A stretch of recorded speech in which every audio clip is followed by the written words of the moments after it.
5 comparisons to help you understand what success looks like in job interviews. The first one is a preconception that the best candidates always pass job interviews. In my experience, a key difference between success and failure in your job interview quest is by the opportunities you pursue. Let me explain. The best candidates, yes, do also look for dream jobs, but first they would rather have a backup option. Okay, so they would not only line up multiple interviews, but interview for less interesting roles at first if they are looking for a job.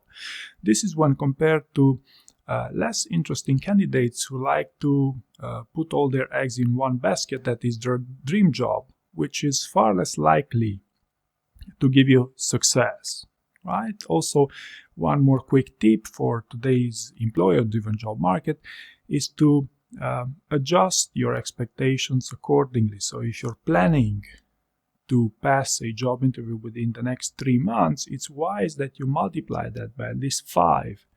That is slightly over 1 year for this endeavor, simply because the hiring cycles are considerably slower these days.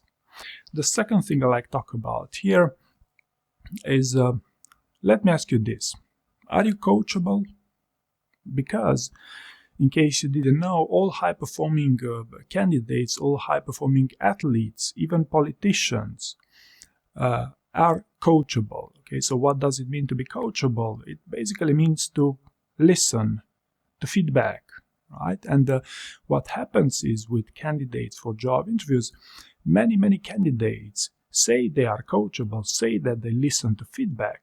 However, when it comes to applying that feedback, that rarely happens.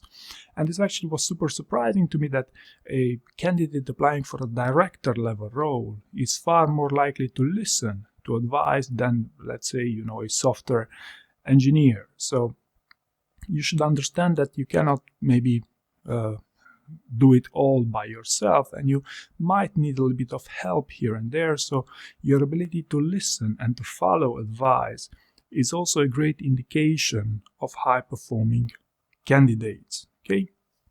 The third comparison I'd like to share with you here is that in 2025, 100% of the candidates that I work with and which landed job offers had a story bank.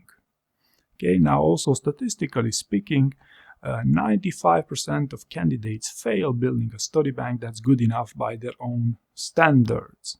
Okay, so what should you take from this is that a story bank is a significant indicator of a successful candidate in job interviews, right? It doesn't guarantee your success, but again, 100% of the candidates I work with in 2025 and who got jobs, they did have a story bank. Not necessarily the best possible story bank that they were super excited about, but they did use this concept to achieve success, especially with FANG companies, by the way. Right? The fourth comparison I'd like to share with you here is a straightforward one. I actually recently made a video of how Google warns all their job interview candidates about using AI in job interviews, and they actually warned them twice on their careers webpage.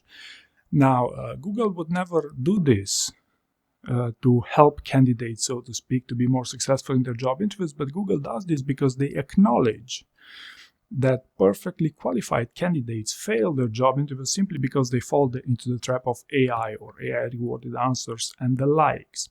So what you should understand from this is that the high-performing candidates use AI for entertainment, while low-performing candidates use AI, like a savior, like something that will save their job interviews. Okay, and the last thing, the fifth comparison I'd like to share with you today would be, let me give some controversial interviewing advice here. In my experience, candidates who can give long, convincing first answers are far more likely to pass job interviews. And if you'll ask a recruiter, a FANG recruiter, about this on long interview answers versus short ones, they will all tell you that, hey, you must give short answers, get to the point, always try to get the point and stop rambling. To which my answer would be that, again, in my experience, candidates who can speak at length, and nobody, trust me, nobody would want to ramble in job interviews. But if you can give long, convincing first answers, then you can also give short, to the point answers as well. So it's a matter of resourcefulness, a matter of skill.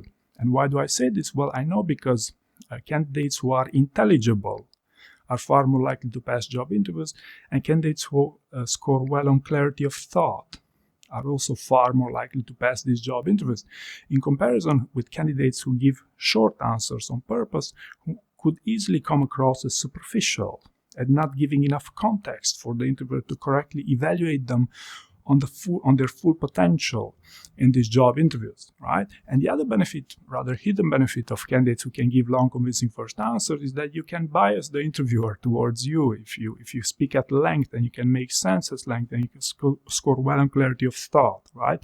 Notice I didn't say that you are a motivational speaker by any means. And again, no one wants to be rambling in job interviews. It's a skill that you have to build in order to communicate clearly. So long story short, people who do well in job interviews also score well on clarity of thought. Okay, so I hope you found this useful, and thank you very much for watching.